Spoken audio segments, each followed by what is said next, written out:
Hello everyone, welcome to my channel. I hope कि आप सब ठीक होंगे और आप सब अपनी स्टडी कर रहे होंगे। तो देखिए, आज जो ये हमारी वीडियो है, ये हमारी BEZAE 1822 जो है हमारा सब्जेक्ट कोड है फॉर इंग्लिश कम्युनिकेशन स्किल्स। इसके रिगार्डिंग हमारी ये वीडियो रहने वाली है। इस वीडियो में मैं आप सबको यहाँ पे फुल बुक रिवीजन हम कंप्लीट कर लेंगे by the use of important question answers। मैंने यहाँ पे इस तरीके से नोट्स रेडी किए हैं आप सबके लिए कि मैंने मतलब फुल बुक का यहाँ पे एक मतलब जस्ट एक सार सा डाल दिया है इन क्वेश्चंस आंसर्स के माध्यम से। तो आई होप कि आपके लिए हेल्पफुल रहेगी ये वीडियो, और आप इस वीडियो के माध्यम से आप पूरे मतलब इस जो ये हमारा सब्जेक्ट है इसके लिए आप अपनी प्रिपरेशन अच्छे से कर पाओगे। तो देखिए, जो हमारा फर्स्ट क्वेश्चन है, स्टार्ट करते हैं हम अभी। जो फर्स्ट क्वेश्चन है हमारा वो है व्हाट इज कम्युनिकेशन, कि कम्युनिकेशन क्या होता है, and what are the barriers to communication. Communication के कौन कौन से बैरियर होते हैं और जो बैरियर्स होते हैं इनको हम कैसे रिमूव करेंगे। इस एक क्वेश्चन में हम इन तीन क्वेश्चन के बारे में बात करेंगे। तो देखिए, सबसे पहले जानते हैं हम कम्युनिकेशन होता क्या है। तो जो कम्युनिकेशन होता है वो सिंपली एक एक्ट होता है जिसमें हम ट्रांसफर करते हैं इंफॉर्मेशंस को फ्रॉम वन प्लेस, पर्सन और ग्रुप टू अनदर। कहने का मतलब क्या है कि कम्युनिकेशन एक ऐसा ट्रांसफर है सूचनाओं का या फिर इंफॉर्मेशन का जिसके थ्रू हम एक प्लेस से या एक पर्सन से या फिर एक ग्रुप से हम किसी दूसरे को अपना जो इन्फॉर्मेशन है हम उसको ट्रांसफर करते हैं। नेक्स्ट देखिए, communication is the act of giving, receiving end sharing information. जो कम्युनिकेशन है वो गिविंग, इसमें हम इंफॉर्मेशन को देते हैं, रिसीव करते हैं, लेते हैं और उसको शेयर करते हैं इंफॉर्मेशन को। तो जो कम्युनिकेशन है वो एक एक्ट है of giving, receiving end sharing informations. देखिए, यदि हम देखें कम्युनिकेशन के बारे में तो हम बहुत सारे तरीके का हम यूज़ करते हैं कम्युनिकेट करने के लिए, जैसे कि लाइक वाईफाई हो गया, फ़ोन हो गया, शेयर करते हैं हम कोई भी इंफॉर्मेशन को, या हम यूट्यूब का यूज़ करते हैं। मतलब बहुत सारे वेज होते हैं जिनके थ्रू हम कम्युनिकेशन करते हैं। इसके अलावा देखिए, communication refers to the exchange of information होता है ये बिटवीन टू इंडिविजुअल्स के बीच में। मतलब जो कम्युनिकेशन होता है वो एक इंफॉर्मेशन का एक्सचेंज होता है जो कि किसी भी दो इंडिविजुअल्स के बीच में या फिर मोर देन टू या फिर मोर मतलब किसी भी ग्रुप के बीच में भी ये हो सकता है। It is the process of transferring information and understanding from one individuals to another. मतलब इसमें ये एक प्रोसेस होती है, communication is the process of transferring information and understanding. मतलब कि यहाँ पे ट्रांसफर होता है इंफॉर्मेशन का और अंडरस्टैंडिंग का from one individuals to another. मतलब कि हम यहाँ पे ट्रांसफर करते हैं इंफॉर्मेशन को और अपनी समझ को जो हम बताना चाहते हैं किसी भी अनदर या फिर किसी भी दूसरे इंसान को। देखिए, हमने जाना कि कम्युनिकेशन होता क्या है। इसके अलावा आप यहाँ पे अपनी तरफ से बहुत कुछ ऐड ऑन कर सकते हो, बट मैंने यहाँ पे आपको मतलब मोटा मोटा बता दिया है कि आप किस स्टेप से लिख सकते हो, क्या इसकी डेफिनेशन होती है, क्या इसका मीनिंग होता है। तो देखिए, आगे हम बात करते हैं व्हाट इज कम्युनिकेशन बैरियर, कि जो कम्युनिकेशन बैरियर्स होते हैं वो क्या होते हैं। तो देखिए, a communication barrier is anything that comes in the way of receiving and understanding message. मतलब कि ऐसे बैरियर्स जो कम्युनिकेशन प्रोसेस के रास्ते में आते हैं। मतलब जब हम मैसेज को रिसीव करते हैं, समझते हैं मैसेज को, तो हम उसको नहीं कर पाते हैं by the cause of barriers. तो यही होते हैं कम्युनिकेशन बैरियर। यदि हम बात करें कि कौन कौन से होते हैं, तो देखिए, लैंग्वेज बैरियर हो सकता है कि आप जिस लैंग्वेज में बात कर रहे हो अगला उस लैंग्वेज को ना समझे, तो मतलब यहाँ पे लैंग्वेज भी बैरियर हो सकता है। सेकंड होता है वोकैब। मतलब जो वोकैब आपकी है, मतलब आप अच्छे वर्ड्स का यूज़ कर रहे हैं, लेकिन जो अगला जो पर्सन है हो सकता है वो इस वोकैब को ना जानता हो, तो यहाँ पे वोकैब भी एक बैरियर हो सकता है। नेक्स्ट है कंसेप्ट। मतलब कि हो सकता है कि आप जो बोलना चाह रहे हो वो बात ही किसी को समझ में ना आए, आपने कंसेप्ट ऐसा ले लिया हो कि जो अगला पर्सन जिसको ना समझ पाए, तो ये भी हमारा एक बैरियर हो जाता है। इसके अलावा देख लीजिए जो नेक्स्ट वो है pronunciation, intonation and stress in spoken language. हो सकता है जो बोलने वाला है, जो सेंडर है, कि उसका प्रोनाउंसिएशन ठीक ना हो, उसको इंटोनेशन का अच्छे से ज्ञान ना हो, और वो स्ट्रेस अच्छे से ना जानता हो, जो लैंग्वेज यूज़ कर रहा है एज ए स्पोकन लैंग्वेज, हो सकता है उसको इन सब में प्रॉब्लम हो, और इसी वजह से जो कम्युनिकेशन प्रोसेस है वो अच्छे से ना हो पाए, और यहाँ पे ये सब भी बैरियर हो सकते हैं। नेक्स्ट देखिए लैक ऑफ अटेंशन और इंटरेस्ट। हो सकता है सेंडर जो है वो लगातार बोले जा रहा है, लेकिन जो सुनने वाला है उसका कोई इंटरेस्ट ही ना हो उसमें, लैक ऑफ अटेंशन हो। जैसा होता है ना, कई बार की कोई टीचर है वो बच्चों को पढ़ा रहा है, लेकिन बच्चों का ध्यान वहाँ पे नहीं है, वहाँ पे लैक ऑफ अटेंशन है। तो मतलब जो कम्युनिकेशन प्रोसेस थी वो अच्छे से यहाँ पे पूरी नहीं हो पाई है, और जो इंटरेस्ट होता है वो भी एक बैरियर हो सकता है कम्युनिकेशन बैरियर के लिए। नेक्स्ट देखिए, नेक्स्ट है यहाँ पे फिजिकल डिसेबिलिटीज। हो सकता है कि किसी को कोई फिजिकली प्रॉब्लम हो, तो ये भी यहाँ पे बैरियर हो सकता है। इसके अलावा देखिए इमोशनल बैरियर हो सकता है कि आपने टॉपिक ऐसा लिया हो जिससे किसी भी इंसान के इमोशंस जुड़े हों, तो वहाँ पे इमोशनल बैरियर वहाँ पे बीच में आके अटक जाता है, तो जो कम्युनिकेशन प्रोसेस होती है वो अच्छे से नहीं हो पाती है। नेक्स्ट है देखिए कल्चरल बैरियर भी हो सकता है, बहुत सारे कल्चर है इंडिया में। हो सकता है कि आपका जो कंसेप्ट है, आपका जो टॉपिक है, उसके थ्रू किसी को जो कल्चरल फीलिंग्स है वो हर्ट हो जाए, तो यहाँ पे भी जो कल्चरल बैरियर हो सकता है, वहाँ पे कम्युनिकेशन में जरूर से जरूर अपना मतलब वहाँ पे ये अटकलें डाले या फिर वहाँ पे बैरियर्स डाले। नेक्स्ट है अफेक्टिव फैक्टर्स भी हो सकते हैं, मतलब कि इफेक्ट करें वो, मतलब आपने टॉपिक ऐसा लिया हो या फिर आपका कंटेंट ऐसा है जो इफेक्ट डाल रहा है सुनने वालों पे, हो सकता है वो हर्ट हो जाए, किसी को ठीक लगे किसी को ना लगे, तो मतलब ये सारे भी अफेक्टिव फैक्टर्स होते हैं कम्युनिकेशन बैरियर के लिए। देखिए आगे है हाउ टू रिमूव या overcome this communication barrier.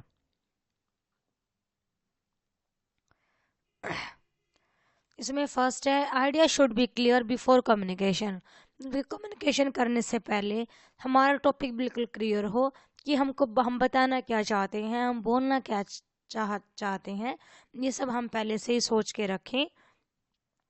Next है sender should communicate according to the receiver's need. मतलब जो सेंडर है, जो भेजने वाला या जो बोलने वाला है, वो अकॉर्डिंग टू रिसीवर, मतलब जो जिसको वो मैसेज सेंड कर रहा है, तो उसके अकॉर्डिंग ही वो कम्युनिकेट करे। ये नहीं है मतलब जैसे मानिए कि सेंडर जो है उसको हिंदी लैंग्वेज अच्छे से आती है, मैं जो रिसीवर जो रिसीवर है, हो सकता है उसको हिंदी लैंग्वेज नहीं आती हो, तो सेंडर को ये चाहिए कि वो अकॉर्डिंग टू रिसीवर ही वो कम्युनिकेट करे, ना कि अपने अकॉर्डिंग। नेक्स्ट है कंसल्ट अदर बिफोर कम्युनिकेशन। मतलब दूसरों से बातें करें, कंसल्ट करें कम्युनिकेशन करने से पहले। उसके अलावा बी अवेयर ऑफ टोन को लेके अवेयर रहे, कंटेंट को लेके और लैंग्वेज को लेके भी हमेशा अवेयर रहना चाहिए सेंडर को। इसके अलावा नेक्स्ट है convey things that is helpful to listener.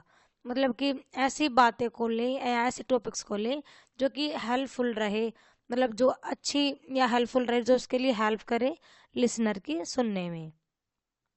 इसके अलावा है ensure to getting proper feedback. मतलब कि आपको इंश्योर रहना होगा कि आपको प्रॉपर फीडबैक मिले, इसके थ्रू मतलब इसके लिए ही आपको अच्छे से प्रिपरेशन करनी होगी अपनी कम्युनिकेशन के लिए। इसके अलावा देखिए जो नेक्स्ट है वो है मैसेज शुड बी क्लियर। मतलब जो मैसेज है वो बिल्कुल क्लियर होना चाहिए कि आप कहना क्या चाह रहे हो, जो सुनने वाला है उसको एक बार में ही समझ में आ जाना चाहिए। इसके अलावा देखिए नेक्स्ट है बी ए गुड लिसनर। मतलब जो सुनने वाला है उसको भी एक अच्छा लिसनर बनना चाहिए। ये नहीं है कि जो सेंडर है वो लगातार अपनी बातें बोले जा रहा है, लेकिन जो सुनने वाला है, जो लिसनर है, वो अच्छे से ना सुने, तो ऐसे में कम्युनिकेशन बैरियर अटक जाता है और जो कम्युनिकेशन प्रोसेस है वो अच्छे से नहीं हो पाती है। नेक्स्ट है फॉलो अप कम्युनिकेशन, कि जो सेंडर और रिसीवर है वो दोनों ही कम्युनिकेशन को अच्छे से फॉलो करे, इस प्रोसेस को अच्छे से जाने, उसके बाद वो दोनों आपस में कम्युनिकेट करें। तो देखिए ये था हमारा फर्स्ट क्वेश्चन जो कि मैंने आपको कराया कि कम्युनिकेशन क्या होता है और कम्युनिकेशन बैरियर्स क्या होते हैं और हम उनको, इन बैरियर्स को हम कैसे हटाएं या कैसे हम उसको रिमूव करें। तो आई होप कि आपका फर्स्ट क्वेश्चन क्लियर हो गया होगा यहाँ पे। अब हम करेंगे अपना क्वेश्चन नंबर सेकंड। देखिए जो क्वेश्चन नंबर सेकंड है वो हमारा क्या है, what is non verbal communication, कि नॉन वर्बल कम्युनिकेशन क्या होता है और इसके एडवांटेजेस क्या होते हैं नॉन वर्बल कम्युनिकेशन के। तो देखिए इन दोनों में से जो एग्जामिनर वो आपसे कौन सा भी क्वेश्चन पूछ सकता है। मैंने यहाँ पे इन दोनों क्वेश्चन को सेम फर्स्ट क्वेश्चन के जैसे मैंने यहाँ पे एक एक क्वेश्चन में कवर अप करा दिया है। तो देखिए जो नॉन वर्बल कम्युनिकेशन होता है वो is the transmission of message और signal through a non verbal platform. मतलब कि नॉन वर्बल कम्युनिकेशन जो होता है उसमें ट्रांसमिशन करते हैं हम मैसेज का या फिर किसी भी सिग्नल का bye the use of non verbal platform. मतलब कि हम यहाँ पे वर्बली नहीं बोलते हैं बल्कि हम यहाँ पे आई कांटेक्ट के थ्रू बोलते हैं, फिर फेशियल हमारे एक्सप्रेशंस होते हैं, जेस्चर्स होते हैं, पोस्चर्स होते हैं और हमारी बॉडी लैंग्वेज हम यहाँ पे मैसेज को सेंड करने में हमारी हेल्प करती है। देखिए जो नॉन वर्बल जो कम्युनिकेशन होता है इज मेड विदाउट वर्ड्स, इसमें वर्ड्स का यूज नहीं किया जाता है, मतलब कि इसमें बोला नहीं जाता है। इसमें हम by the use of eye contact, facial expressions, body language, gestures, postures, इन सब का यूज करके हम कम्युनिकेट करते हैं। इसके अलावा देखिए the study of non verbal communication started हुई थी ये 1872 से with the publications of the expressions of the emotions in man and the animal. ये पब्लिकेशन हुआ था ये वाली जो है the expressions of the emotions in man and animals by the Charles Darwin ने ये लिखी थी 1872 में। तो इसके बाद से ही स्टडी स्टार्ट हुई थी नॉन वर्बल कम्युनिकेशन की। इसके बाद यदि हम बात करें examples of non verbal communication की तो मैंने आपको अभी बताए थे facial expressions, eye contact, gestures and moments, tone of voice and postures, ये सब एग्जाम्पल हैं नॉन वर्बल कम्युनिकेशन के। तो देखिए यदि हम बात करें नॉन वर्बल कम्युनिकेशन की तो ये यहाँ पे दिखाया गया है कि क्या क्या होते हैं नॉन वर्बल कम्युनिकेशन के एग्जाम्पल क्या क्या होते हैं या फिर किन किन तरीके से हम नॉन वर्बल कम्युनिकेशन कर सकते हैं। तो जो फर्स्ट इसमें दिखाया गया है वो है हैप्टिक्स। तो जो हैप्टिक्स होता है उसका मतलब क्या है कि ये एक मतलब ये सेंस ऑफ टच ही होता है जिसमें कि मतलब एक दूसरे को टच करके या फिर टच करने के सेंस में हम एक दूसरे को अपनी बातें समझाते हैं। नेक्स्ट है जेस्चर्स, मतलब अपने बॉडी जेस्चर्स का यूज करके हम किसी को अपनी बातें समझाते हैं। इसके अलावा देखिए जो नेक्स्ट है वो है प्रोक्रैमिक। जो प्रोक्रैमिक होता है ये स्टडी होती है between individuals in different culture and situations. मतलब जो अलग अलग कल्चर्स के लोग होते हैं वो बात करते हैं, मतलब ये स्टडी कराते हैं अलग अलग कल्चर के बीच में। नेक्स्ट है फेशियल एक्सप्रेशंस की हमारा फेस ही बता देता है कि हम किस टाइप से हम कम्युनिकेट कर रहे हैं। नेक्स्ट है पैरालिंग्विस्टिक, मतलब कि जहाँ बहुत सारी भाषाएं बोली जाती हैं, मतलब बहुत सारी भाषाओं का यूज़ किया जाता है तो वहाँ पे पैरालिंग्विस्टिक टॉपिक को यूज़ किया जाता है। नेक्स्ट है बॉडी लैंग्वेज, मतलब कि हम बॉडी लैंग्वेज का भी यूज़ करते हैं नॉन वर्बल कम्युनिकेशन करने के लिए। नेक्स्ट है अपीयरेंस, मतलब हम अपनी अपीयरेंस को दिखाते हैं। उसके अलावा आई कांटेक्ट होता है और आर्टिफैक्ट्स होते हैं, मतलब कि जो कलाकृतियाँ हैं जैसे हम देखा होगा कि कठपुतली टाइप से जो होते हैं, मतलब वो बिना बोले ही वो मतलब अपनी अपनी पूरी प्रोसेस वो कर देते हैं और हम सबको अपना जो मैसेज है वो हमको दे देते हैं। तो ये सारे जो हैं ये नॉन वर्बल कम्युनिकेशन के एग्जांपल्स हैं या फिर हम इन सब का यूज़ करते हैं नॉन वर्बल कम्युनिकेशन करने के लिए। अब हम देखते हैं कि क्या इंपॉर्टेंस होती है या फिर क्या इसके एडवांटेजेस होते हैं नॉन वर्बल कम्युनिकेशन के। देखिए it is very important because it give us valuable information about A situation. बहुत ही ज़्यादा इंपॉर्टेंट होते हैं नॉन वर्बल कम्युनिकेशन जो होता है क्योंकि ये हमको बहुत ही वैल्यूएबल इंफॉर्मेशन देते हैं किसी भी सिचुएशन के बारे में।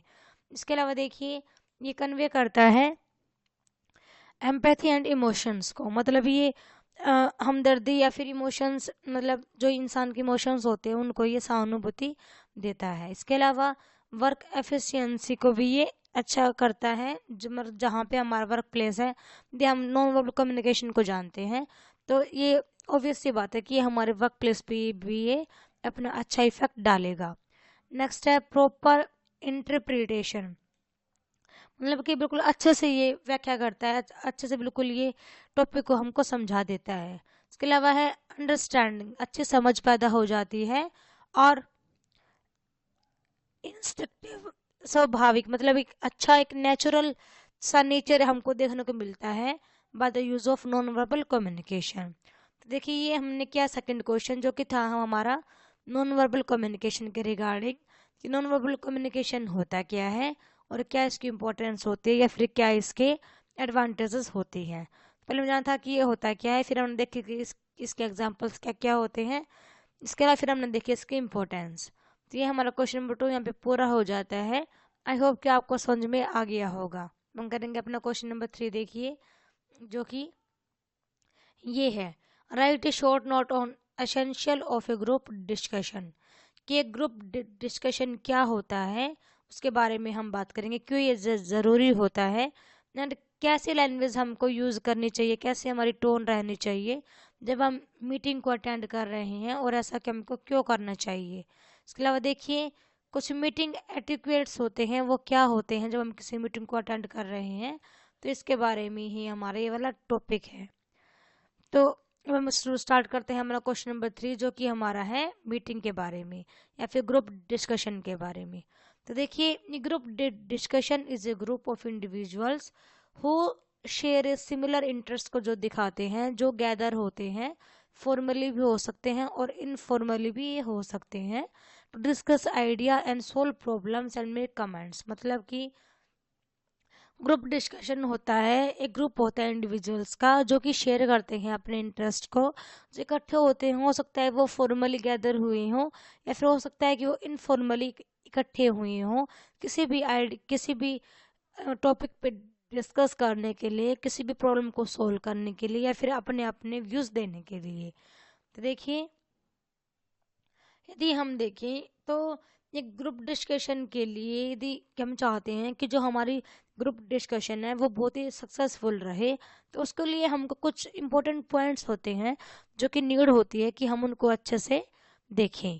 तो देखिए उसमें फर्स्ट है बी ए एक्टिव लिसनर, मतलब जो सुनने वाला है उसको एक्टिव रहना चाहिए। इसके अलावा टेक द इनिशिएटिव, मतलब कि शुरुआत करने वाला बनने चाहिए, पहल करने वाला होना चाहिए। इसके अलावा take care of dressing, dress का भी ध्यान जरूर से जरूर रखना चाहिए। इसके अलावा try to polite while delivering your views, मतलब पोलाइट वे में आप बात करें जब आप कुछ भी डिलीवर कर रहे हैं अपने पॉइंट्स ऑफ व्यू को तब।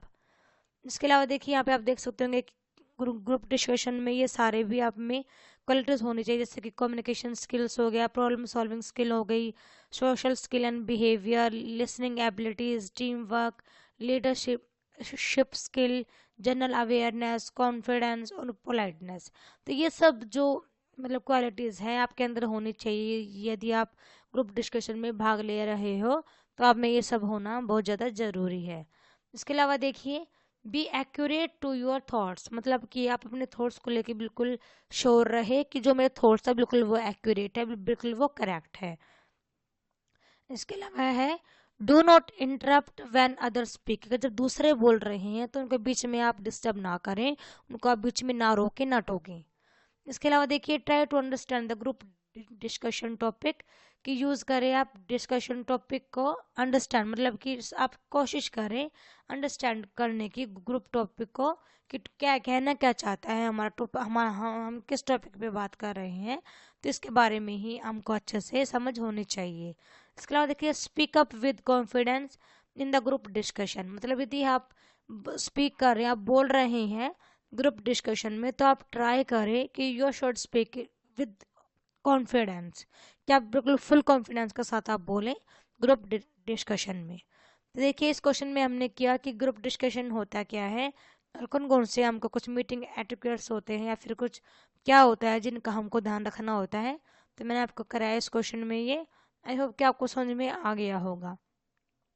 नेक्स्ट हमारा क्वेश्चन नंबर 4 है, how can visual aids be used to make a presentation more effective and interesting, कि कैसे जो विजुअल एड्स होते हैं वो हमारे प्रेजेंटेशन को बहुत ज़्यादा इफेक्टिव और इंटरेस्टिंग बनाते हैं। तो कैसे कैसे होता है ये सब, इसके बारे में हम जानेंगे। इसके अलावा देखिए, write a short note describing how your word structure a presentation to make it more effective, मतलब कैसे आप मतलब स्ट्रक्चर करेंगे, कैसे आप प्रेजेंटेशन को बनाएंगे कि जो आपकी प्रेजेंटेशन हो वो बहुत ज़्यादा इफेक्टिव बने, वो बहुत ज़्यादा इंटरेस्टिंग बने। तो आप उसके लिए क्या कुछ करेंगे। तो इसके अलावा देखिए यहाँ पे, how would you structure a presentation so as to make it more effective, मतलब कैसे आप, वही वही बात है ये कि कैसे आप, मतलब ये देखिए सेम क्वेश्चन है ये वाला और ये वाला, बट यहाँ पे थोड़ी सी लैंग्वेज चेंज करके पूछा गया, दोनों का मतलब यहाँ पे एक ही है। तो हम क्वेश्चन नंबर 4 करते हैं, जिसमें कि हम यहाँ पे दो क्वेश्चन को, या सॉरी 3 क्वेश्चन को हम यहाँ पे कवर अप करेंगे। तो देखिए क्वेश्चन नंबर 4 हमारा है प्रेजेंटेशन। तो प्रेजेंटेशन होता क्या है, जो प्रेजेंटेशन होती है वो एक सिस्टमेटिक वे होता है to communicate one views to an audience और ए ग्रुप ऑफ पीपल्स, मतलब कि ये एक सिस्टमेटिक वे होता है कम्युनिकेट करने का। किसी जो एक इंसान है वो अपने व्यूज़ या अपने थॉट्स वो देता है एक ऑडियंस को, या फिर एक पीपल्स के ग्रुप को, मतलब जो एक एक हो, जैसे आपको दिख रहा होगा, जैसे ये जो यहाँ पे मैडम है ये यहाँ पे प्रेजेंटेशन दे रही है, ये अपने व्यूज़ सबको बता रही है। देखिए presentation usually request preparations, events, planning, writing, use of visual aids. जो प्रेजेंटेशन होती है उसमें रिक्वायरमेंट क्या क्या क्या होती है कि हम प्रिपरेशन करें, पहले इवेंट्स को हम ध्यान में रखें, प्लानिंग करें, राइटिंग करें, और हम यूज़ करें विजुअल एड्स का। तो ये बहुत ज़्यादा इंपॉर्टेंट होता है प्रेजेंटेशन देने के लिए या फिर प्रेजेंटेशन रेडी करने के लिए। देखिए यदि हम देखें तो विजुअल्स जो होते हैं वो हार्ट होते हैं प्रेजेंटेशन के। यदि आप विजुअल्स का यूज़ नहीं करेंगे तो जो आपकी प्रेजेंटेशन है वो अधूरी रहेगी, और जो लिसनर है, जो सुनने वाले हैं, हो सकता है कि उनको आपकी प्रेजेंटेशन में कोई इंटरेस्ट ही ना रहे। तो जो विजुअल्स होते हैं वो बहुत ज़्यादा इम्पोर्टेंस रखते हैं प्रेजेंटेशन में। देखिए देखिए विजुअल जो है वो हमारी कैसे हेल्प करते हैं। तो visual make your presentation more interesting, मतलब कि जो विजुअल होते हैं वो हमारे प्रेजेंटेशन को बहुत ज़्यादा इंटरेस्टिंग, बहुत ज़्यादा वो उसको रोचक बना देते हैं। जो विजुअल्स होते हैं वो ग्रैब करते हैं ऑडियंस की अटेंशन को। यदि आपने अच्छा विजुअल यूज़ किया है प्रेजेंटेशन देने के लिए, तो ये जो मतलब जो ऑडियंस है, जो सुनने वाला जो लिसनर है, उसका बहुत मतलब एकदम से ध्यान आपकी तरफ ही हो जाएगा, आपकी प्रेजेंटेशन की तरफ ही हो जाएगा, वो उसके ध्यान को खींचेगी अपनी प्रेजेंटेशन के तरफ। इसके अलावा देखिए जो विजुअल्स होते हैं वो help to audience to understand your presentation. जो विजुअल्स होते हैं वो हेल्प करते हैं कि वो जो प्रेजेंटेशन देने वाला है वो उसको अच्छे से समझ सके, मतलब जो बात कहना चाह रहा है, जो प्रेजेंट कर रहा है, जो बात वो कहना चाह रहा है, ऑडियंस उसको अच्छे से समझे। तो उसमें जो विजुअल्स होते हैं वो बहुत ज़्यादा हेल्प करते हैं। नेक्स्ट देखिए, the audience is more likely to remember the content with visuals. जो ऑडियंस होती है वो बहुत लंबे टाइम तक या लंबे समय तक वो उसको याद रख पाती है यदि हम विजुअल का यूज़ करते हैं तो। क्योंकि आपने सुना भी होगा ना कि मतलब आंखों से देखा हुआ हमको बहुत टाइम, बहुत ड्यूरेशन तक याद हमें हमको रहता है, क्योंकि वहाँ पे हमने विजुअल का यूज़ किया है इसी वजह से। इसके अलावा देखिए, visuals make you an effective communicator, मतलब यदि आप विजुअल्स का यूज़ कर रहे हैं तो हो सकता है कि आप एक इफेक्टिव कम्युनिकेटर बन जाए। इसके अलावा देखिए जो नेक्स्ट है वो है, visuals can directly and indirectly good for your career. मतलब यदि आप विजुअल्स का यूज़ कर रहे हैं एज ए प्रेजेंटेशन, तो हो सकता है जो आपके हेड या फिर जो आपके सीनियर्स बैठे हुए हैं, आप उनके सामने बहुत अच्छा मतलब आप प्रेजेंट करो, तो हो सकता है ये आपको डायरेक्टली और इनडायरेक्टली आपके कैरियर के लिए बहुत ही अच्छा रहे, और आपका प्रमोशन भी हो जाए या फिर आपको एक अच्छी जॉब ऑफर हो जाए कहीं से, तो ये आपके कैरियर के लिए अच्छा रहता है। इसके अलावा देखिए जो प्रेजेंटेशन होती है वो एक पावरफुल वे होता है to communicate your ideas, insights and recommendations to an audience. मतलब कि ये एक पावरफुल वे है कम्युनिकेट करने का अपने आइडियाज़ को, या फिर अपनी इनसाइट्स को या फिर अपनी रिकमेंडेशन, मतलब जो आप कहना चाहते हो, जो आप सिफारिश करना चाह रहे हो, जो आप ऑडियंस को बताना चाह रहे हो, तो उसके लिए बहुत ही एक पावरफुल तरीका होता है जो प्रेजेंटेशन होता है वो। तो देखिए यदि हम बात करें स्ट्रक्चर की, प्रेजेंटेशन के स्ट्रक्चर की क्या होना चाहिए, तो देखिए सबसे पहले तो इसमें हम ग्रीट करते हैं ऑडियंस को, देन हम इंट्रोड्यूस करेंगे अपने आप को, फिर हम अपने एक आउटलाइन देंगे अपनी टॉक्स के कि क्या हमारे यहाँ पे आउटलाइन रहेगी, फिर हम मेन बॉडी की तरफ मूव करेंगे जो हमारा कंटेंट है उसकी, फिर उसके बाद हम यहाँ पे समराइज करेंगे अपने मेन पॉइंट्स को, उसके बाद हम कंक्लूड करेंगे अपनी जो हमारी टॉक थी उसको, फिर हम इनवाइट करेंगे क्वेश्चंस के लिए, उसके बाद हम लास्ट में एक्सेप्ट क्वेश्चंस एंड कमेंट्स, हम हर मतलब जो भी हमसे क्वेश्चन पूछेंगे हम उसको एक्सेप्ट करेंगे और हम उसका अच्छे से आंसर भी देंगे। तो ये है यहाँ पे मैंने एक छोटा सा मतलब आपको ओवरव्यू दिया है कि क्या स्ट्रक्चर होता है प्रेजेंटेशन का। अब हम देखिए थोड़ा डीपली कर लेते हैं। सबसे पहले जो फर्स्ट स्टेप है वो क्या है किसी भी प्रेजेंटेशन को उसका स्ट्रक्चर बनाने का। तो फर्स्ट है define your purpose and audience, कि जो आपका पर्पस है, सबसे पहले आप प्रेजेंटेशन स्टार्ट होने से पहले या स्टार्ट होते ही आप अपना पर्पस बताएं कि आप यहाँ पे आपका पर्पस क्या है, आप क्या बताना चाहते हैं यहाँ पे अपनी ऑडियंस को या अपने ग्रुप ऑफ पीपल्स को। उसके बाद है स्टेप नंबर 2, उसके मतलब outline your main points as supporting evidence, मतलब कि जो आपका मेन पॉइंट्स है उसकी आप एक आउटलाइन देंगे विद यूज ऑफ एविडेंस, मतलब कि आप अच्छे से आप मतलब उसको आप दिखाएंगे जो आपके मेन पॉइंट्स है उसको, और ऐसे आप सपोर्टिंग एविडेंस देंगे जो कि सपोर्ट करेंगे आपके मैसेज को या फिर आपके कंटेंट को।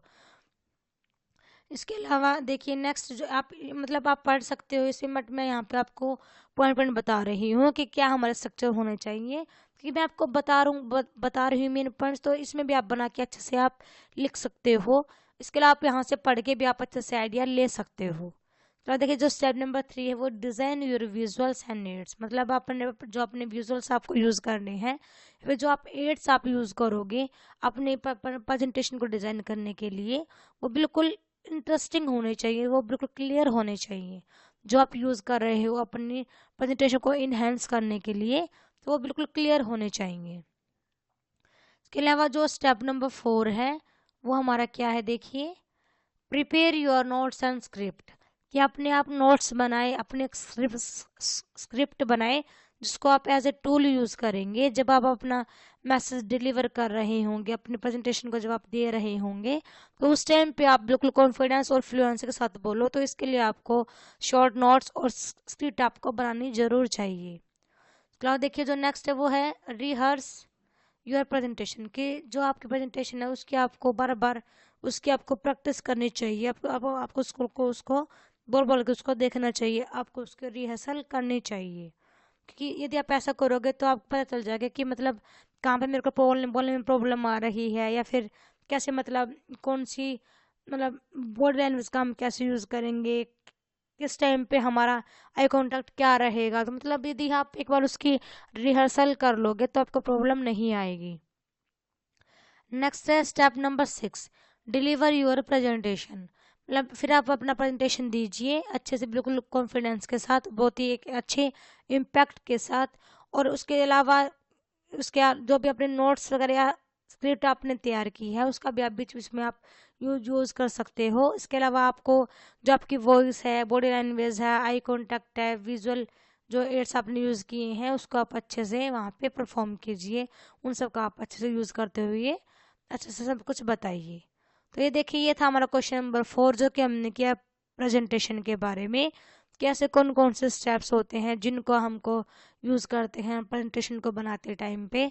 इसके अलावा विजुअल्स का क्या यूज़ होता है किसी भी प्रेजेंटेशन के लिए, और प्रेजेंटेशन होता क्या है।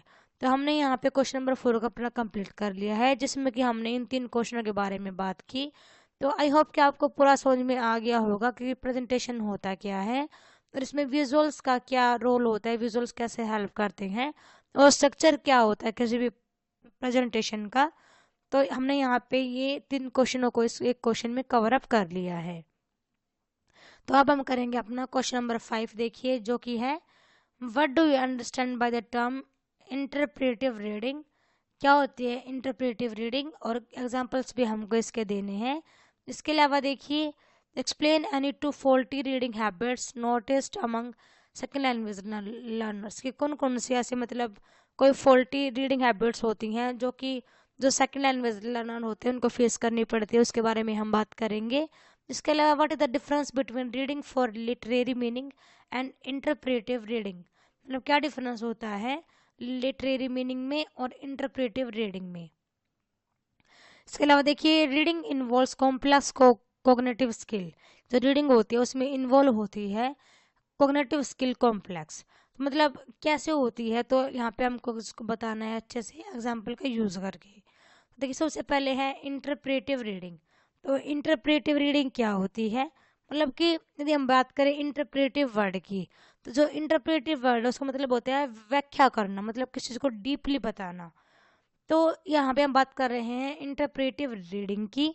तो इट इज़ इफेक्टिव कम्युनिकेशन होता है of an author's thoughts and feelings to the listener, मतलब जो ऑथर है, जो लिखने वाला है, जो उसकी थॉट्स और उसकी फीलिंग है वो लिसनर तक पहुंच जाती है। जो लिसनर, जो मतलब कि यहाँ पे जो पढ़ने वाला है, मानिए आप कुछ पढ़ रहे हैं, आपको बहुत अच्छा लग रहा है वो जिस राइटर ने लिखा है, वो उसके थॉट्स, वो उसकी फीलिंग है, ये आपको अच्छा लग रहा है, डेट मीन्स क्या है कि जो इफेक्टिव कम्युनिकेशन यहाँ पे हो रहा है, जो ऑथर है उसने बहुत ही अच्छा लिखा है और आप पढ़ रहे हो, डेट मीन्स कि आप इंटरप्रेटिव रीडिंग आप कर रहे हो, आप एक अच्छे यहाँ पे इफेक्टिव कम्युनिकेशन यहाँ पे हो रहा है। इसके अलावा देखिए, the reader should draw meaning for the selection to share with the audience, मतलब जो रीडर्स होता है वो यहाँ पे मीनिंग ड्रॉ कर ले, मतलब मीनिंग पा लेता है ऑडियंस विद द ऑडियंस के साथ यहाँ पे, क्योंकि जब कोई रीडिंग कर रहा होता है तो वो ध्यान से पढ़ता है, तो साथ में जो सुनने वाले होते हैं, जहाँ पे ऑडियंस बैठी हुई है, तो वो भी यहाँ पे अच्छे से उस बात को समझ जाते हैं, वो उसका मतलब समझ जाते हैं। जैसे कि आपने देखा होगा कि जैसे क्लासेस में रीडिंग कराई जाती है, तो वहाँ पे एक बच्चा खड़ा होकर रीडिंग करता है, बाकी सब बच्चों को ध्यान से सुनते हैं। यदि आप ध्यान से सुन रहे हो तो आप अच्छे से उसका मीनिंग आप समझ जाते हो और आपको कोई प्रॉब्लम नहीं आती है। आगे देखिए, स्पीकर्स में read any published written work that is age appropriate and acceptable for use in public school classroom. देखिए, यहाँ पे वही बात आ गई है कि पब्लिक क्लासरूम्स में भी यहाँ पे जो स्पीकर्स होता है वो रीड करता है किसी भी लिखे हुए या पब्लिश्ड रिटर्न वर्क को अपनी एज के अकॉर्डिंग, और जो मतलब ऐसा क्लासेस में किया जाता है ताकि बच्चे अच्छे से रीडिंग करना सीख जाएं। इसके अलावा देखिए, यदि हम बात करें इसके एग्जांपल्स की, तो इसमें चिल्ड्रन स्टोरीज हो गई, पोइट्री, ऐसे, स्पीच, आर्टिकल्स। इसके अलावा एक्सर्ट्स हो गए यहाँ पे, मतलब यहाँ पे एक्सर्ट्स का मतलब क्या होता है, अंश या फिर भाग हो गया किसी भी नॉवल का। डेट स्टैंड अलोन, मतलब जो अलग से यहाँ पे कुछ से होता है ना कि नॉवल का कुछ भाग उठा के दे देते हैं किसी भी चैप्टर में, तो वही ये होता है एक्सर्ट्स। तो देखिए, यहाँ पे ये सारे एग्जाम्पल्स हो गए हैं इंटरप्रेटिव रीडिंग के। इसके अलावा देखिए, यहाँ पे interpretive reading is something refers to as dramatic reading भी हम इसको बोल सकते हैं। यदि हम बात करें टू फॉल्टी रीडिंग हैबिट्स की, तो देखिए सेकंड और foreign language learner show certain fault in reading techniques, मतलब जो सेकंड लैंग्वेज, ये मान लीजिए आपको हिंदी लैंग्वेज आपको अच्छे से आती है, आप इंग्लिश बोलना सीखना चाहते हो, दैट मीन्स कि इंग्लिश यहाँ पे आपके लिए सेकंड लैंग्वेज यहाँ पे वो रोल प्ले करेगी। तो आप सीखना चाह रहे हो, तो यहाँ पे कुछ आपके आप शो करेंगे कुछ, मतलब कुछ फॉल्टी रीडिंग हैबिट्स आप शो करेंगे कि कुछ फॉल्ट आ रहा है आपके सीखने में, तो उसके बारे में ही हमारे क्वेश्चन है। तो देखिए, study show that there is a strong transfer of reading habits from one language to another, मतलब यहाँ पे दिखाते हैं कि मतलब कुछ तो कुछ गड़बड़ रही है, जो रीडिंग हैबिट्स हैं उनमें एक लैंग्वेज से दूसरे लैंग्वेज में अच्छे से ट्रांसफर नहीं हो पाया है। तो देखिए, उसमें सबसे पहले जो है वो है फिंगर पॉइंटिंग। जो फिंगर पॉइंटिंग होता है ये एक फॉल्टी हैबिट्स है that slow down the reading process. यदि आप फिंगर, मतलब आप, हम बच्चे को बोलते हैं ना कि बेटा फिंगर रख के पढ़ो, नहीं, गलत हैबिट है। इससे बच्चे जो स्पीड होती है वो फिक्स हो जाती है, जो उसकी कंसंट्रेशन है वो फिक्स हो जाती है, और जो जो उसकी रीडिंग प्रोसेस होती है वो स्लो डाउन हो जाती है। सेकेंड है यहाँ पे रिग्रेशन, जो रिग्रेशन होता है इसका मतलब होता है वापसी। मतलब कि यदि आप एक टॉपिक आपने पहले से पढ़ा हुआ है और आप उसको दोबारा से पढ़ रहे हो, तो मतलब वापसी मतलब दोबारा से आप उस टॉपिक पे आ गए हो, तो मतलब आप बोर हो जाओगे, आपका पढ़ने का मन नहीं करेगा। और इसी वजह से जो आइज मूवमेंट होती है वो अनदर रीडिंग हैबिट्स, यहाँ पे ये भी हमारी जो रीडिंग स्पीड होती है उसको स्लो डाउन कर देता है, रिग्रेशन। इसके अलावा देखिए यहाँ पे नेक्स्ट है difference between reading for literary meaning and interpretive reading. तो दोनों में डिफरेंस क्या होता है? तो देखिए यदि हम बात करें लिटरेरी मीनिंग की, तो लिटरेरी मीनिंग होता है in literary reading readers engage with the text to become involved in events, settings, actions, consequences, characters, atmosphere, feelings and ideas and enjoy to language itself। मतलब कि जो लिटरेरी रीडिंग जो होती है, मतलब कि जो साहित्यिक, लिटरेरी मीन्स यहाँ पे होता है साहित्यिक। मतलब यदि हम साहित्यिक रीडिंग की बात करें तो इसमें जो रीडर होता है वो बिजी हो जाता है अपने टेक्स्ट को लेकर, जिसमें कि किसी इवेंट के बारे में बताया गया है या फिर सेटिंग्स के बारे में बताया गया है, कुछ एक्शंस है, कुछ यहाँ पे कॉन्सिक्वेंसेज आ गए हैं, तो मतलब यहाँ पे कुछ कैरेक्टर्स हैं, फीलिंग्स क्या हैं, आइडियाज़ क्या हैं। तो मतलब जो जो रीडर है वो खुद से ही वो बिल्कुल यहाँ पे इंजॉय करता है अपनी लैंग्वेज को, और उसको बिल्कुल मतलब इंटरेस्ट आ जाता है पढ़ने में। In order to understand and appreciate literature, each readers must bring to text his or her own experience, feelings, appreciation of language and knowledge of literary forms. मतलब कि जो यदि हम अंडरस्टैंड करना चाहते हैं, यदि हम समझना चाहते हैं, यदि हम अप्रिशिएट करना चाहते हैं लिटरेचर को, तो जो हर एक जो रीडर है उसको अपने टेक्स्ट को, अब टेक्स्ट में अब अपने एक्सपीरियंस को, अपनी फीलिंग्स को, अपनी लैंग्वेज को, अपने नॉलेज को या अपनी लिटरेरी फॉर्म्स में डालना जरूर चाहिए।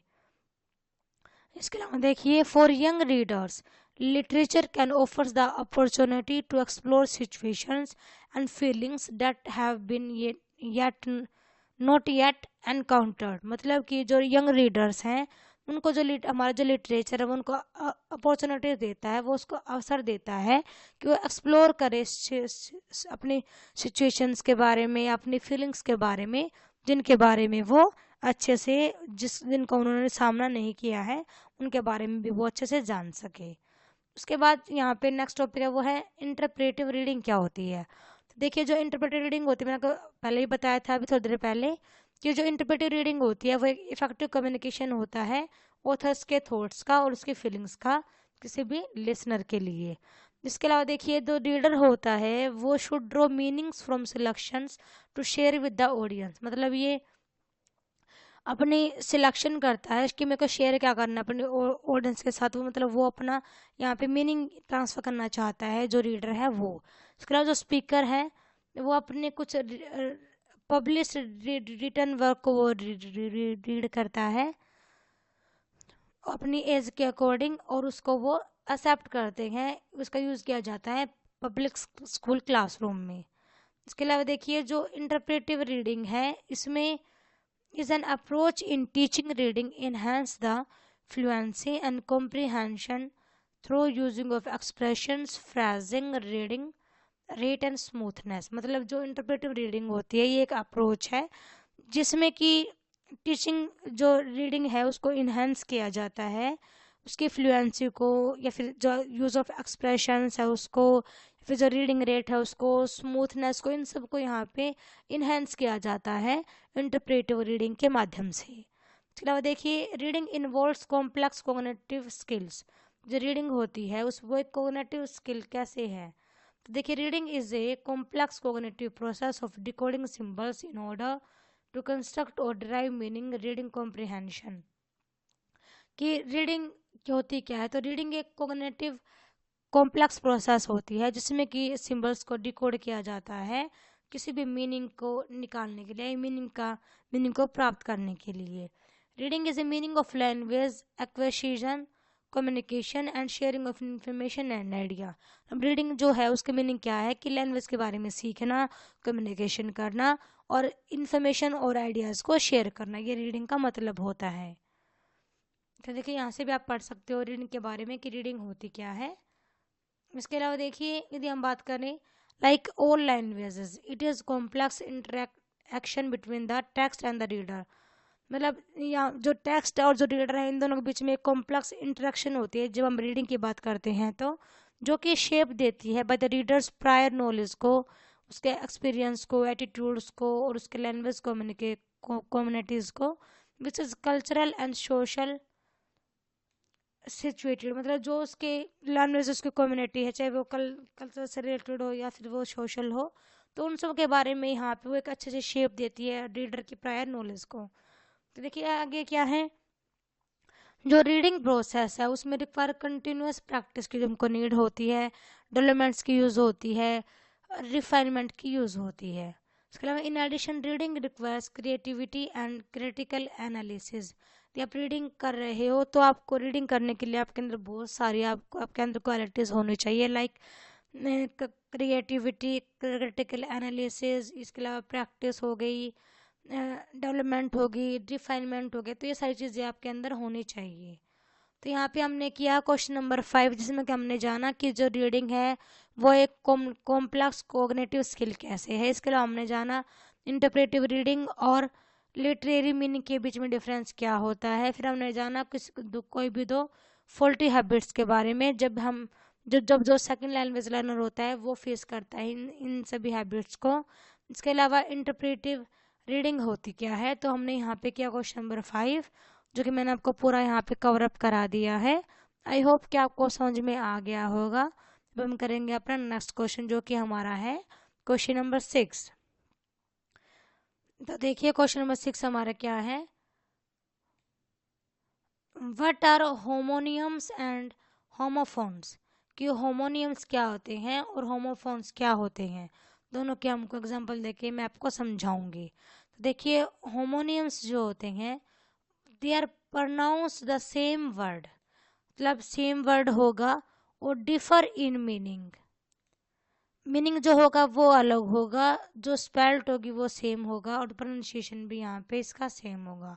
कहने का मतलब क्या है कि जो प्रोनाउंसिएशन है, जो बोलने का तरीका है वो तो अलग होगा, लेकिन जो मीनिंग है वो मीनिंग भी यहाँ पे वर्ड सेम होगा, पर pronunciation pronounce the same word, same word को अलग अलग तरीके से प्रोनाउंस करेंगे।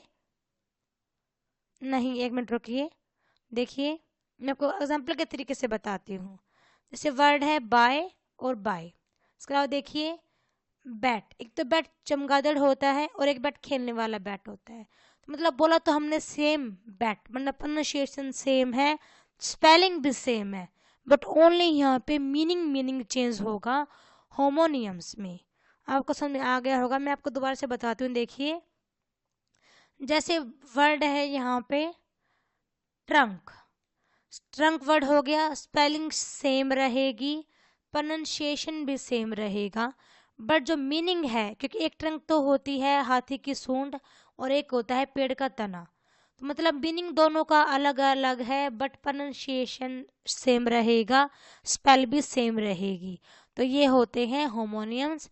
आप इसका एग्जांपल यहाँ पे देख रहे होंगे, जैसे कि रो हो गया, रोक हो गया, बार्क हो गया, सा, बैंक, पार्क, मतलब ये सारे यहाँ पे एग्जाम्पल हैं होमोनियम्स के। ये हम बात करें होमोफोन्स की, तो होमोफोन्स में देखिए क्या होता है, homophones are words with the same pronunciation, यहाँ पे प्रोनाउंसिएशन सेम रहेगा, बट स्पेलिंग और मीनिंग दोनों यहाँ पे चेंज होते हैं। जैसे देखिए फॉर एग्जांपल बार्क, बार्क का मतलब एक तो होता है कवरिंग ऑफ ए ट्री और एक होता है साउंड ऑफ ए डॉग। मतलब कहने का क्या है, देखिए स्पेलिंग दोनों की सेम है, स्पेलिंग दोनों की सेम है, प्रोनाउंसिएशन भी सेम है, बट जो मीनिंग है वो यहाँ पे चेंज है। इसके अलावा देखिए यहाँ पे यदि हम राइट और राइट की बात करें तो मतलब तो होता है ठीक, इसका मतलब होता है लिखना। इसके अलावा देखिए यहाँ पे होमोफोन्स आपको दिख रहे होंगे यहाँ पे, कि जहाँ पे words that sounds alike have different meaning, meaning अलग होता है, स्पेलिंग होती है वो भी अलग होती है। तो ये देखिए इसका मतलब होता है सी और ये भी सी, मतलब जो प्रोनाउंसिएशन है वो सेम रहता है, जैसे कि ये तो हो गया my family is travel to the Caribbean sea, मतलब ये सागर, और ये इसका मतलब देखना। देखिए यहाँ पे कुछ मिसप्रिंट हुआ है मे बी, मतलब यहाँ पे कहने का मतलब क्या है कि जो स्पेलिंग है, स्पेलिंग भी डिफरेंट रहेगी, मीनिंग भी डिफरेंट रहेगा, बस प्रोनाउंसिएशन ठीक रहेगा। नहीं, ठीक लिखा है, कोई मिसप्रिंट नहीं है। तो देखिए कहने का क्या मतलब है कि जो स्पेलिंग है वो दोनों चेंज रहेगी, मीनिंग भी चेंज रहेगा, बट जो प्रोनाउंसिएशन होगा वो चीज़ बस सेम रहेगी होमोफोन्स में। तो मैंने आपको कराया यहाँ पे होमोफोन्स क्या होते हैं और होमोनियम्स क्या होते हैं। तो देखिए होमोनियम्स क्या होते हैं। होमोनियम्स में जो स्पेलिंग होती है वो सेम रहती है, जो प्रोनाउंसिएशन होता है वो भी सेम रहता है, पर जो मीनिंग होता है वो डिफरेंट रहता है होमोनियम्स में। फॉर एग्जांपल बैट, बैट मतलब एक बल्ला और एक चमगादड़ होता है। तो नेक्स्ट देखिए जो होमोफोन्स था उसमें क्या होता है, उसमें स्पेलिंग चेंज रहती है, मीनिंग भी चेंज रहता है, बस प्रोनाउंसिएशन सेम रहता है। तो नेक्स्ट क्वेश्चन देखिए, हमारा क्वेश्चन नंबर 7 है, जो कि है व्हाट इज आर्गुमेंटेटिव डिस्कोर्स, क्या होता है, और मतलब बेसिक फॉर्म्स ऑफ डिस्कोर्स क्या होती है, एग्जाम्पल के साथ हम बात करेंगे इसके बारे में। तो देखिए जो आर्गुमेंटेटिव जो डिस्कोर्स होता है, मतलब कि कैसे, मतलब आर्गुमेंटेटिव का मतलब होता है कि आर्गुमेंट कैसे हम व्यंग करते हैं, कैसे हम आर्गुमेंट करते हैं, और डिस्कोर्स का मतलब होता है बातचीत करना। तो मतलब ये कैसे होता है, क्या क्या कुछ इसमें होता है, उसके बारे में हम जानेंगे। तो देखिए जो आर्गुमेंटेटिव जो डिस्कोर्स होता है, इसे स्पेसिफिक काइंड्स ऑफ कम्युनिकेशन ये एक होता है जिसको ब्रॉडली डिफाइन किया जाता है। जिसको discourse is defined as a social और पब्लिक यूज ऑफ रिटर्न और स्पोकन लैंग्वेज का इसको यूज किया जाता है डिस्कोर्स के लिए। और इन other words communication between two और मोर पार्टीज के बीच में यदि बात हो रही है तो हम बात करते हैं डिस्कोर्स के बारे में। Within the general definition of discourse, several different types of discourse play, मतलब बहुत सारे डिस्कोर्स होते हैं। तो देखिए यहाँ पे जो first, these are sometimes also called rhetorical modes, मतलब इनको क्या बोला जाता है, इसको रियोटोरिकल मोड्स भी इसको कहा जाता है। And they fulfil different function इस जनरल डिस्कोर्स में, अपने डिफरेंट फंक्शंस को ये प्ले करता है। उसके बाद देखिए जो आर्गुमेंटेटिव जो डिस्कोर्स होता है, ये जो स्पेसिफिक काइंड्स ऑफ कम्युनिकेशन ये होता है, but one that is often broadly defined इसको किया जाता है।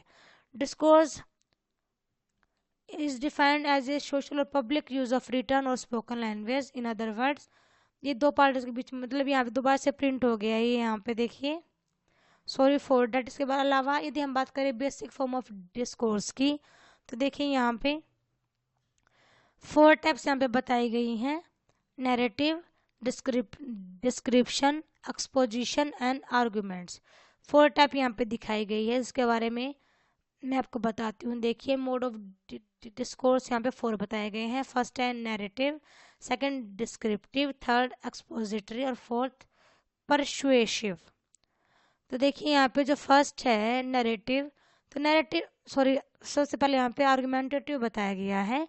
A form of communication means to convince an audience that the writer or speaker is correct using evidence and reason। मतलब ये communication का ये एक तरीका होता है जिसमें जो ऑडियंस है, मतलब उसको कन्वेंस किया जाता है कि जो राइटर है, जो बोलने वाला है, उसके अकॉर्डिंग कि जो वो अपने आप को करेक्ट यहाँ पे साबित करने की कोशिश करता है, वो यहाँ पे रीजंस देता है, एविडेंस देता है, वो अपने आप को यहाँ पे प्रूव करता है कि हाँ जो मैं कह रहा हूँ मैं ठीक कह रहा हूँ, और यहाँ पे उसके लिए वो अपने एविडेंस भी देता है। ये होता है आर्गुमेंटेटिव। सेकेंड है narrative. This form of communication tell story के बारे में ये बताता है, often with emotions and empathy involve, जिसमें इसमें इमोशंस और एम्पैथी को जिसमें इन्वॉल्व किया जाता है। नैरेटिव का मतलब यहाँ पे होता है किसी भी स्टोरी के बारे में बात करना। उसके बाद देखिए जो डिस्क्रिप्शन होता है, इसमें एक फॉर्म ऑफ कम्युनिकेशन है ये, that realize on the 5 sense to help the audience visualize something, मतलब कि इस तरीके से किसी चीज़ का यहाँ पे ये इसका मतलब होता है वर्णन करना, मतलब जो सुनने वाला है, जो ऑडियंस है, उसको इस तरीके से चीज़ को दिखाया जाता है कि उसको रियलाइज हो जाता है कि हाँ मेरे सामने बिल्कुल उसकी पिक्चर क्लियर हो गई है, मैं उसको विजुअलाइज कर पा रहा हूँ। नेक्स्ट है यहाँ पे एक्सपोजिशन। तो जो exposition is used to inform the audience of something with relatively neutral language. It is not meant to persuade or evoke emotions. तो जो एक्सपोजिशंस होते हैं वो क्या होते हैं, इसमें एक written used to communication inform करने के लिए यहाँ पे यूज़ किया जाता है। इसके अलावा देखिए सब टाइप्स इंक्लूड होते हैं इसमें। प्रोसेस का यहाँ पे एनालिसिस होता है, डेफिनेशंस बताते हैं, क्लासिफिकेशन बताते हैं, मतलब कि यहाँ पे बिल्कुल डीपली बताया जाता है किसी भी टॉपिक के बारे में एक्सपोजिटरी में।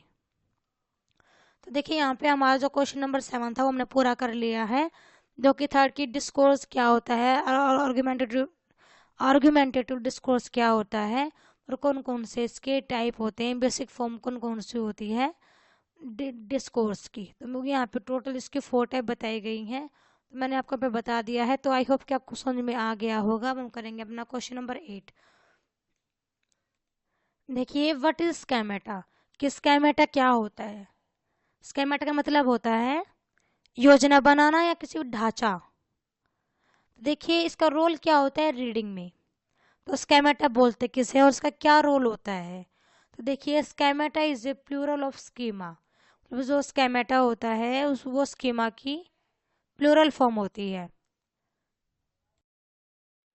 जो स्कीमा होता है, schema is a mental structure होता है to help us understand how things work. मतलब जो स्कीमा होता है उसका मतलब क्या होता है, जो स्कीमा होता है वो एक मेंटल स्ट्रक्चर होता है जो कि हमारी हेल्प करता है अंडरस्टैंड करने में, समझने में कि जो थिंग्स हैं वो कैसे काम करती हैं। तो उसके बारे में जो स्कीमा है वो हमारी हेल्प करता है। तो ये उसके अलावा देखिए ये ऑर्गेनाइज करता है हमारी नॉलेज को, तब ये हमारी नॉलेज को बढ़ाता है या उसको इम्प्रूव करता है। इसके अलावा देखिए we take new information, we connect it to other things we know, believe और हैव एक्सपीरियंस। मतलब कि यदि हमको कोई न्यू इन्फॉर्मेशन मिल रही है तो हम उसको कनेक्ट करते हैं उस थिंग्स के बारे में जिसे हम पहले से जानते हैं या जिस पे जो हम पहले एक्सपीरियंस कर चुके हैं। तो हम ऐसा कैसे कर पाते हैं, तो हम ऐसा कर पाते हैं स्कीमेटा या फिर स्कीमा की मदद से। And those connection form A short of structure in the brain. मतलब ये हमारे ब्रेन में होता है, जो हमारा ब्रेन है जो उसमें ऐसा स्ट्रक्चर है, ये मतलब ऐसे एक फॉर्म है ये जो हमारे दिमाग में कनेक्ट होती है। इसके अलावा आप इस स्कीमा को यहाँ से भी पढ़ सकते हो। जो स्कीमा होता है वो एक रीडर की बैकग्राउंड नॉलेज होती है, ये इन्फॉर्मेशन देती है किसी पर्सन के बारे में जिसको वो जानते हैं, लोग उसको जानते हैं, एंड द प्लेस के बारे में, किसी के एक्सपीरियंस के बारे में भी हो सकती है, किसी बुक के बारे में भी हो सकती है। तो ये सब क्या है, ये सब हमारा स्कीमा होता है। जो रीडर्स होते हैं वो स्कीमा का यूज़ करते हैं अपनी बैकग्राउंड नॉलेज को अंडरस्टैंड करने के लिए, कि वो क्या पढ़ रहे हैं उसको वो कनेक्ट करते हैं अपनी प्रायर नॉलेज के साथ। इसके अलावा देखिए using schema can also help childrens visualize aspects of a story. मतलब जो स्कीमा का यदि हम यूज़ करके बच्चे पढ़ रहे हैं तो बच्चे विजुअलाइज कर पाते हैं अपनी उस स्टोरी को जो उन्होंने पढ़ी है, वो उसको अच्छे से अपने माइंड में वो बना लेते हैं। For example if a novel is describing a scene that take place in sunny park and reader will use their background knowledge of park and they have seen to have help visualize what this settings should look like. मतलब कहने का मतलब क्या है कि मतलब ऐसा novel का एक पार्ट है जिसमें कि एक सीन को डिस्क्राइब किया गया है कि एक मतलब सन निकला हुआ है किसी भी पार्क में, तो इस टाइप से बच्चा कोई सीन पढ़ रहा है। तो यदि बच्चा ऐसा कुछ पढ़ता है तो बच्चे की मतलब बच्चे के माइंड में पहले से ऐसा कुछ है, कुछ उसकी नॉलेज में है कि ऐसे पार्क उसने देखा है जहाँ पे मतलब सन की लाइट हो, तो बच्चा ऐसा देखता है तो बच्चे की मतलब बच्चा उसको विजुअलाइज कर लेता है। रीडिंग करते टाइम बच्चा उसको पढ़ते टाइम ही बच्चा उसको समझ लेता है। इसके अलावा देखिए यदि हम बात करें इम्पोर्टेंस ऑफ स्केमेटा की, तो इसकी बहुत ज़्यादा इम्पोर्टेंस होती है। इसके थ्रू हम जो हमारा न्यू टेक्स्ट होता है उसको हम अच्छे से इलुस्ट्रेट कर पाते हैं। इसके अलावा जो importance of accepting and internalising information हम अच्छे से देख पाते हैं। इसके अलावा रिलायबल एंड एक्यूरेट रिसोर्सेज या फिर सोर्सेज के बारे में हम जान पाते हैं कि जहाँ से इन्फॉर्मेशन आ रही है कि हम इसको एक्सेप्ट क्यों करें, तो उसके लिए एक रिलायबल और एक एक्यूरेट इन्फॉर्मेशन हमको मिल जाती है। If one gives credence to biased, sorry, and discriminatory sources such as inaccurate fictional depictions. They could reject reliable information from future sources. तो देखिए, यदि हम बात करें यहाँ पे क्या कहना चाह रहे हैं, यदि हम बात करें क्रेडेंसेस की, तो ये हमारे विश्वास होते हैं, हमारे बिलीव्स होते हैं, जो कि मतलब किसी पे भी ये पक्षपात नहीं करते हैं। इसके अलावा यहाँ की भेदभाव करते हैं, ऐसे कोई सोर्सेज नहीं होते हैं जो कि भेदभावपूर्ण भाव को दिखाएं। इसके अलावा यहाँ पे कुछ है ऐसे मतलब इस तरीके से जो फिक्शनल मतलब उसको यहाँ पे दिखाया जाता है, या फिर इस तरीके से उसका यहाँ पे चित्रण किया जाता है। दे कुड रिजेक्ट रिलायबल, जो होते हैं वो रिलायबल इंफॉर्मेशन को, वो फ्यूचर सोर्सेज जो आ रही थी उनको वो रिजेक्ट कर देते हैं। इसके अलावा देखिए यहाँ पे कुछ अप्रोचेस दिखाई गई हैं, जो कि यूटिलाइजिंग स्केमेटा ड्यूरिंग रीडिंग, जिसको आपको यूज़ करना चाहिए जब आप स्केमेटा का यूज़ करके जब आप रीडिंग कर रहे हो तो देखिए फर्स्ट है फोकस करेंगे अपने प्रायर एक्सपीरियंस पे विद टॉपिक, जो टॉपिक आप पढ़ रहे हो उसके बारे में, उसका आप स्केमेटा बना लेते हो अपने माइंड में, और उसके थ्रू आप उस पर अच्छे से फोकस करते हो। देन द नेक्स्ट है वो है फोकस करेंगे यूटिलाइजिंग कंटेक्स्ट क्लू के ऊपर, इंश्योर करने के लिए कि जो अंडरस्टैंडिंग, जो समझ है वो रुके ना, और हम उसको अच्छे से, जो हमारे प्री कंसेप्ट है उनके साथ हम इसको अच्छे से मतलब कनेक्ट कर पाएँ। नेक्स्ट है deliberate comparison between one text and another, मतलब हम अच्छे से भेदभाव बिना हम भेदभाव के हम अच्छे से यहाँ पे हम कंपैरिजन कर सके एक टेक्स्ट और किसी भी दूसरे स्कीमा के बारे में। इसके अलावा नेक्स्ट है recording impressions about the text के बारे में, हम अपने जो इम्प्रेशंस है उसको हम रिकॉर्ड करें, उसके मीडियम्स को हम जानें, और कैसे मतलब हम अपने इंटरेक्ट को स्टार्ट करेंगे, कैसे हम उसको अपने टेक्स्ट के स्टार्ट करेंगे, तो उसके बारे में हम अच्छे से अपनी नॉलेज को पहले से ही बना लें। नेक्स्ट है discussing the text with the other readers to exchange the information gains from the text, मतलब कि डिस्कस करें आप अपनी जो इंफॉर्मेशन का आपका एक्सचेंज करना है उसके बारे में, अपने टेक्स्ट के बारे में, ताकि जो अच्छा स्केमेटा वो हमारे माइंड में बन जाए, जो प्रीवियस नॉलेज का है वो अच्छे से बन जाए। तो ये हमने क्या यहाँ पे क्वेश्चन नंबर 8 जो कि था हमारा स्कीमा के बारे में, कि स्कीमा क्या होता है, स्केमेटा क्या होता है, और इसका रोल क्या होता है रीडिंग में, कैसे ये इम्पोर्टेंट होता है, तो इसके बारे में हमने जाना। तो आई होप कि आपको समझ में आ गया होगा। अब हम देखेंगे क्वेश्चन नंबर 9 हमारा, जो कि है कन्वर्सेशन के बारे में। कन्वर्सेशन क्या होती है, कैसे ये अलग होती है from the other parts of speech, या अदर स्पीच इवेंट से कैसे अलग होती है। तो देखिए जो क्वेश्चन नंबर 9 है वो हमारा है कन्वर्सेशन के बारे में। कन्वर्सेशन इज अ टॉक होती है बिटवीन टू पीपल्स, के बीच बीच में ये बात होती है, जिसे हम हिंदी में बात करें तो हिंदी में हम इसको वार्तालाप बोलते हैं, जो कि दो लोगों के बीच में होती है। ये फॉर्मली भी हो सकती है और ये इनफॉर्मली भी हो सकती है। It is a talk in which both have equal rights to express their thoughts and suggestions and arguments. क्योंकि ये बात कहने का मतलब क्या है कि यहाँ पे जो दो लोग होते हैं, जो यहाँ पे टू पीपल्स होते हैं, उन दोनों को इक्वल राइट्स होते हैं कि वो अच्छे से अपने थॉट्स को, अपने सजेशंस को, अपने आर्गूमेंट्स का वो अच्छे से यहाँ पे बोलें, या फिर अच्छे से वो उसको एक्सप्रेस करें। It happens between friends, families, relatives, officials, it's, मतलब ये किसी के बीच में भी हो सकती है कन्वर्सेशन।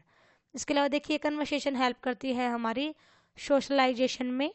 यदि हम बात करें ड्यूरिंग ए कन्वर्सेशन में, तो you are suppose to respect one person's suggestions and arguments. यदि आप कन्वर्सेशन कर रहे हो तो आपसे ऐसा सपोज किया जाता है कि आप रिस्पेक्ट करेंगे जो अदर इंसान है उसकी।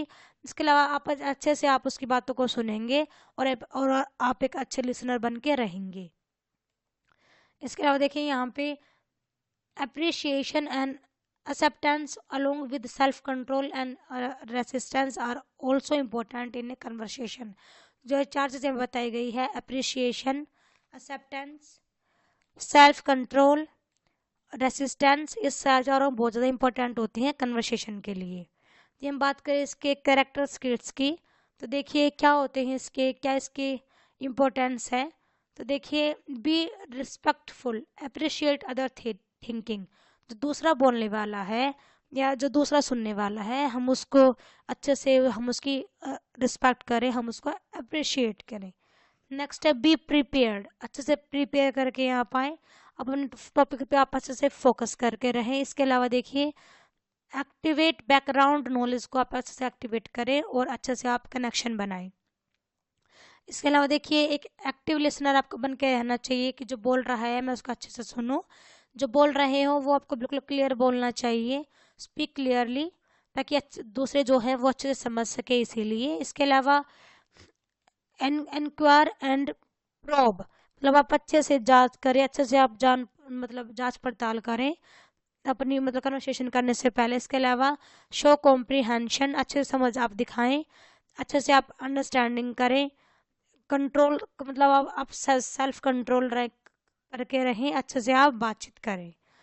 इसके अलावा देखिए यदि हम बात करें स्पीच इंक्लूड स्पीच फ्लोज होता है, इसमें लाउडनेस होती है, इंटोनेशन होती है, इंटेंसिटी ऑफ ओवरटोन्स होती है। तो इन से बातों का भी आपको ध्यान रखना चाहिए when you are conversation with others. इसके अलावा देखिए एक एक ग्रेटर क्लियरिटी भी जरूर होनी चाहिए आपकी बोलने के टोन में। इसके अलावा it should be free from emotion, से हटके होना चाहिए ऐसा। और you should talk and express, आपको अच्छे से और सामने अपने आप को पेश करना चाहिए। इसके बाद देखिए self awareness and continuous self improvements और अदर फीचर्स भी इसके हो सकते हैं, ये सेल्फ अवेयरनेस और सेल्फ इम्प्रूवमेंट। चलिए दीदी हम बात करें difference between conversation and other speech events के बारे में।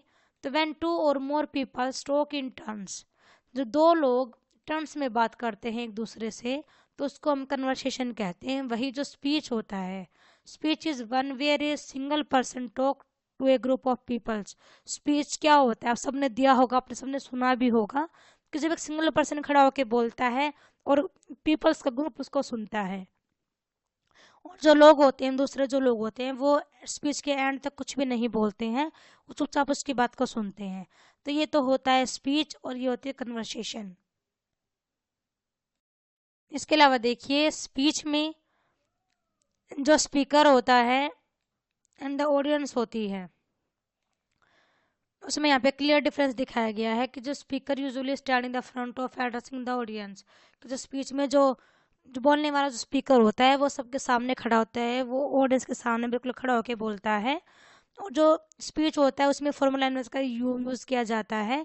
इसके अलावा जो कन्वर्सेशन होता है उसमें हम नॉर्मली अपनी स्लैंग्स या फिर बोलचाल की भाषा हम यूज़ कर लेते हैं।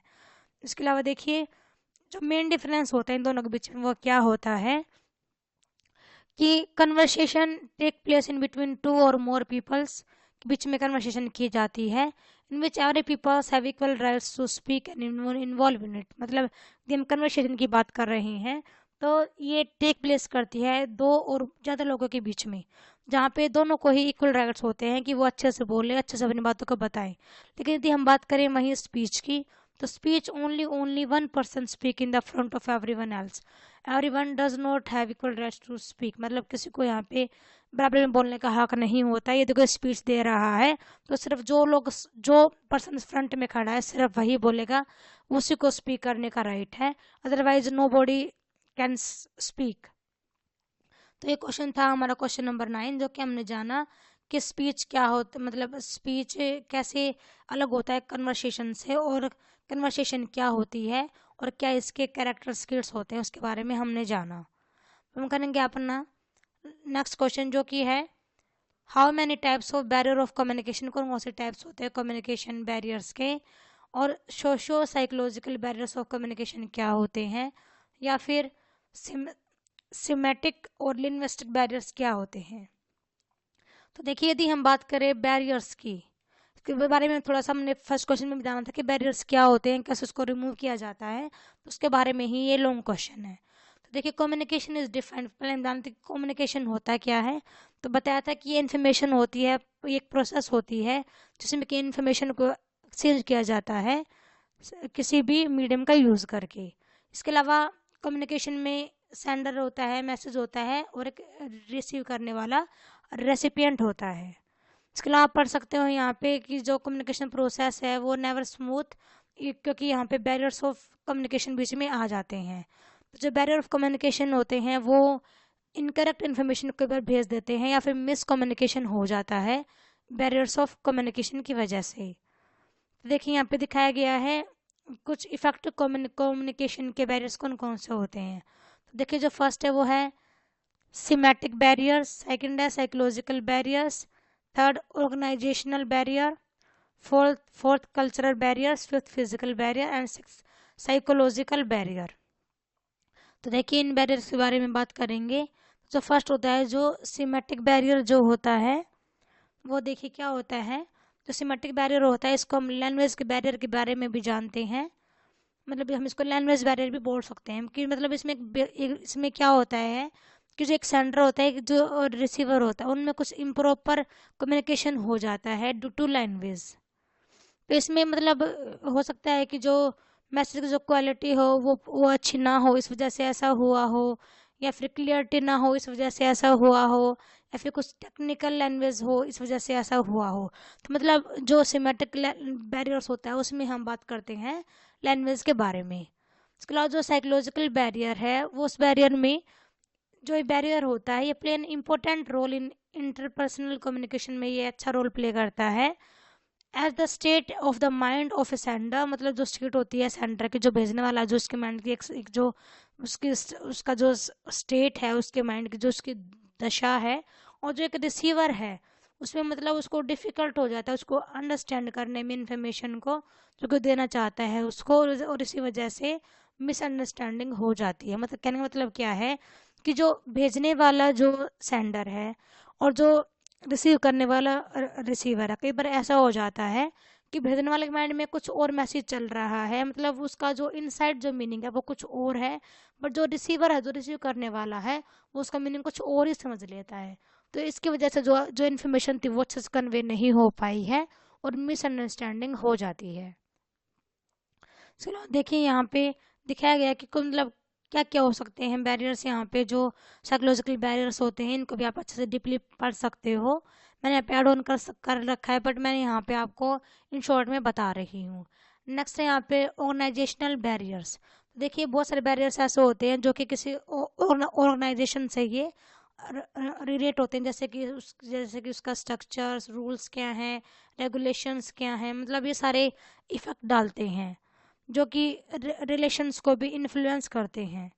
इसके अलावा देखिए यहाँ पे इसके बारे में आप और भी ज़्यादा पढ़ सकते हो। इसके अलावा देखिए नेक्स्ट है फिर कल्चरल बैरियर्स। जो कल्चरल बैरियर्स होते हैं वो due to lack of similarities among the different cultures के बीच की वजह से होते हैं, क्योंकि आप सबको पता है कि बहुत सारे कल्चर हैं, किसी में कुछ सिमिलरिटीज है किसी में कुछ डिफरेंसेस है, तो इस वजह से कल्चरल बैरियर्स भी बहुत बार देखने को मिले हैं कम्युनिकेशन प्रोसेस में।